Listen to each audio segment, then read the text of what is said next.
ابو ایوب انصاری رضی اللہ تعالیٰ عنہ کا مکان ہے.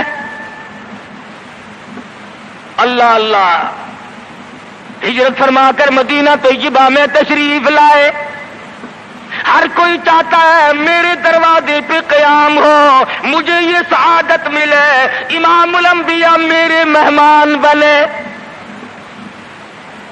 مدینے میں پہنچے، سب نے تمناؤں کا اظہار کیا، اپنی خواہشات کا اظہار کیا. صحابہ رو رہے ہیں، اے کاش یہ دولت مجھے مل جائے. فرمایا چھوڑ دو، میری اونٹنی جہاں بیٹھ جائے گی میں وہیں ٹھہروں گا، میں وہیں کا مہمان بنوں گا. جن گھروں میں بسترے تھے، جن گھروں میں کھانے تھے، جن گھروں میں اہتمام تھا، انتظام تھا، اونٹنی چلتی گئی چلتی گئی چلتی گئی. ابو ایوب انصاری کے دروازے پہ جا کے بیٹھ گئی. ابو ایوب انصاری کے گھر میں 3 دن کا پہلے سے فاقہ ہے. اور مسلمان تو آج مہمان بھی بڑے آدمی کا بن کے راضی ہے، بیٹی دینے کے لیے بڑے آدمی ڈھونڈتا پھرتا ہے، لڑکے کے لیے دلہن تلاش کرنے کے لیے بڑے آدمی ڈھونڈتا پھرتا ہے، رشتے ناتوں کے لیے بڑے بڑے تلاش کرتا ہے. ہر مقام پہ تیری پڑوں پہ نظر ہے، تو غریب پہ نظر ڈالنا چھوڑ گیا. مدنی کریم صلی اللہ تعالی علیہ وسلم کا مدینے میں قیام ہے، اللہ کے حکم سے قیام ہے. اللہ میاں نے ٹھہرایا، ابو ایوب انصاری کے مہمان بنایا، جس گھر میں 3 دن کا پہلے سے فاقہ موجود ہے. عرض کرنے لگا میرے آقا آپ اوپر قیام فرمائیں گے یا نیچے قیام فرمائیں گے؟ فرمایا ہمیں آنے جانے میں تکلیف ہوگی، ہم اوپر نہیں جاتے، ہم نیچے رہیں گے، بال بچوں کو اوپر لے جاؤ. نبی ابو ایوب انصاری رضی اللہ تعالی عنہ کے بال بچوں سے اعتراض فرماتے ہیں اوپر چلے جاؤ، ہم نیچے ٹھہریں گے تاکہ پردہ کرانے میں بار بار ہمیں تکلیف نہ اٹھانی پڑے. اور نبی اپنے امتی کی بیوی کی عزت کو، آبرو کو کتنا عزیز رکھتا ہے، اور آج مسلمان جو ہے وہ سڑکوں پہ گھسیٹے پھرتا ہے.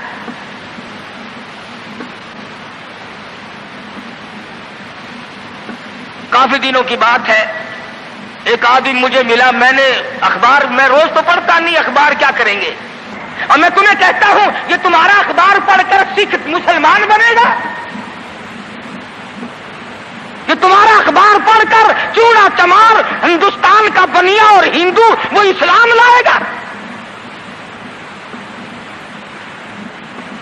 میں ابھی 80 میں جب ہندوستان گیا، پٹیالے شہر میں ظہر کی نماز جب میں پڑھ کے نکلنے لگا، ایک عورت نے میرا یہاں سے ہاتھ پکڑا اور کہنے لگی مولوی تو پاکستان سے آیا؟ میں نے کہا بہن پاکستان سے آیا ہوں. رو پڑی اور کہنے لگی وہ محمد ابن قاسم کب آئے گا؟ تم سارے مر گئے، سید کی بیٹی ہو، سکھ کے گھر میں 34 برس ہو گئے خنزیر کھاتے ہوئے، اور کب چھڑاؤ گے؟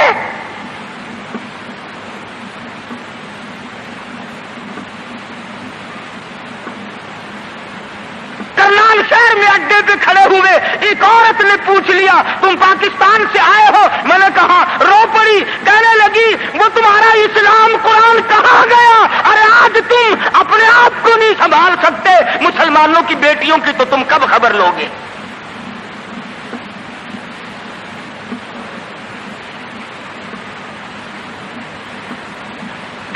مدنی کریم صلی اللہ تعالی علیہ وسلم فرماتے ہیں ہم نیچے قیام کریں گے، تم اوپر چلے جاؤ. ابو ایوب انصاری اوپر تشریف لے گئے. دل میں خیال آیا نبی کا حکم ملا، میں اوپر آ گیا. ادب کے خلاف ہے میں اوپر بیٹھوں، میرے آقا نیچے ہے.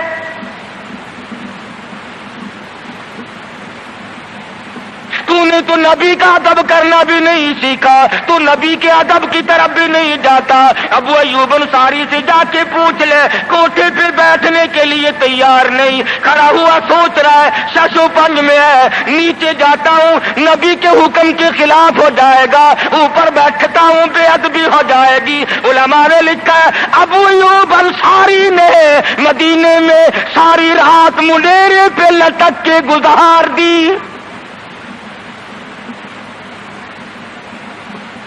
تمام رات ابو ایوب انصاری رضی اللہ تعالی عنہ منڈیرے پہ لٹک کے رات پوری کر دیتا ہے۔ نیچے جاتا ہوں نبی کے حکم کے خلاف ہوگا، اوپر بیٹھتا ہوں بے ادبی ہوگی، ارے نہ بیٹھا نہ نیچے گیا، ساری رات لٹک کے گزار دی۔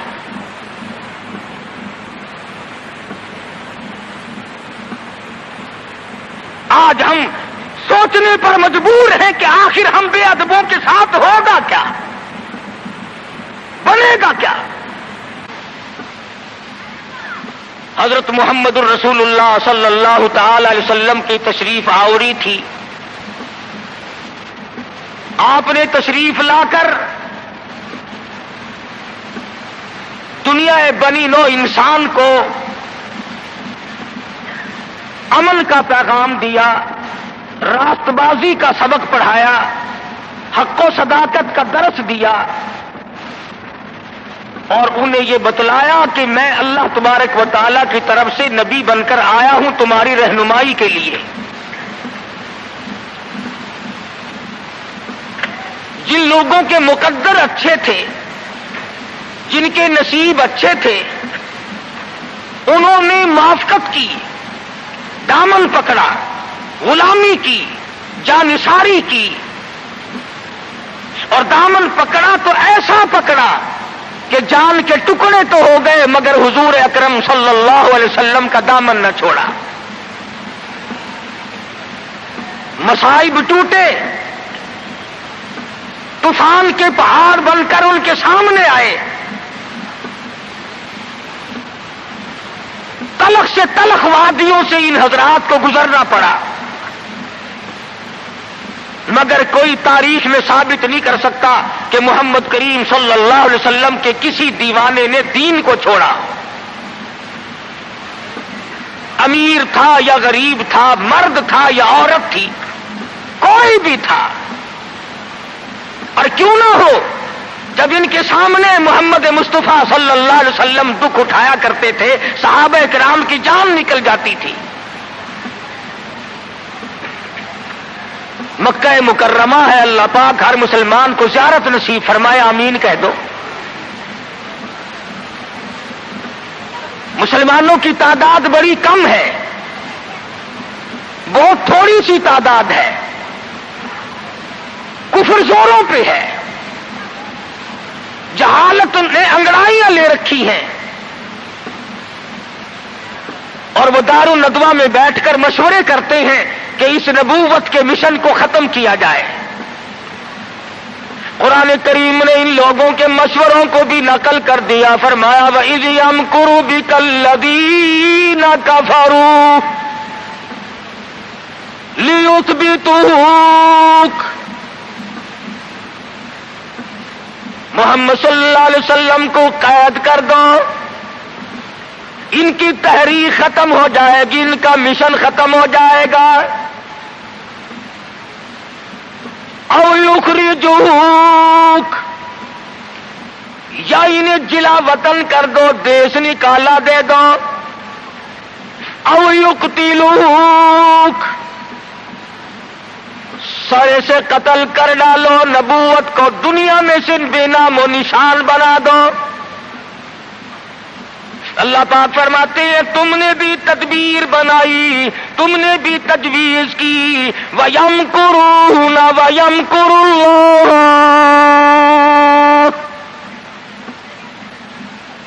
تم نے بھی تجویز بنائی، تم نے بھی پروگرام بنایا، تم نے مشورے کیے میرے نبی کو ختم کرنے کے، تم ختم کرنے کے پروگرام بناؤ، میں حفاظت کا پروگرام بنائے بیٹھا ہوں، واللہ خیر الماکرین۔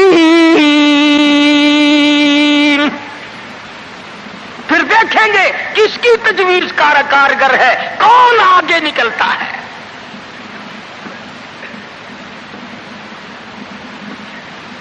یہ مارنے کے درپے ہیں، یہ ختم کرنے کے درپے ہیں، یہ مٹانا چاہتے ہیں۔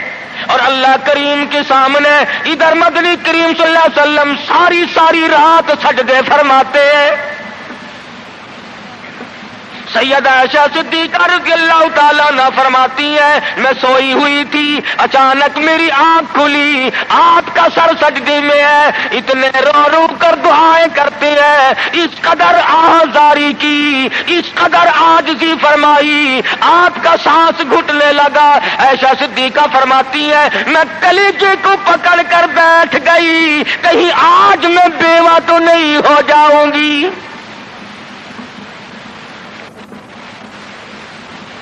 دعائیں مانگتے ہیں، میرے پروردگار میری امت کو معاف کر دے، میری امت کو بخش دے۔ آواز آتی ہے، او میرے کالی کملی والے، او محبوب رویا نہ کر، اتنا پریشان نہ ہوا کر۔ وما کان اللہ لیعذبہم وانت فیہم وما کان اللہ معذبہم وہم یستغفرون۔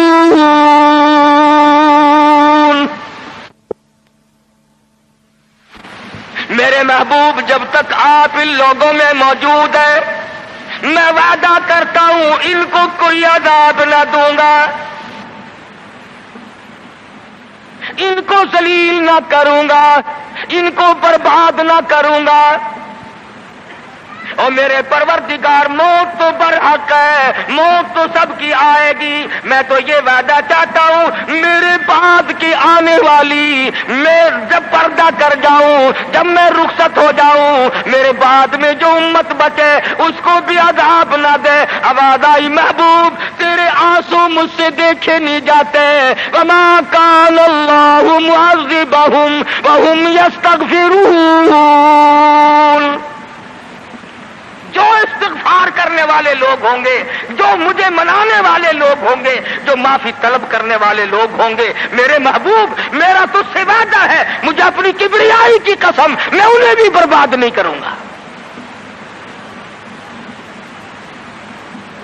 امت کے لیے رات دن دعائیں مانگی، رو کر دعائیں مانگی۔ حضرت ابو ہریرہ رضی اللہ تعالیٰ عنہ فرماتے ہیں، مدنی کریم صلی اللہ علیہ وسلم قرآن کی تلاوت فرمایا کرتے تھے، جب عذاب کی آیت آتی اتنا سانس پھول جاتا، اس قدر گھبراہٹ آ جاتی، مجھے یوں آواز آتی جیسے ہنڈیاں کھول رہی ہو۔ نبی ساری رات روئے، نبی کے قدموں پہ ورم آ گئے، ساری رات قرآن کی تلاوت کی۔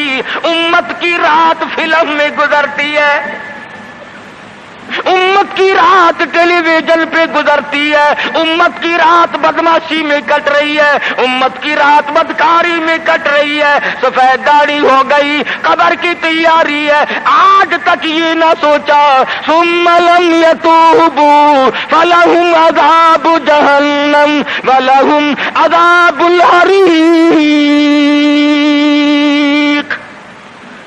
جلا دینے والا عذاب تباہ کر دے گا۔ کون اس سیرت کو پڑھے؟ قرآن جو سیرت بیان کرتا ہے، کوئی کیا سیرت بیان کرے گا؟ صحابہ اکرام نے جن کی آنکھوں نے حضور کا حال دیکھا،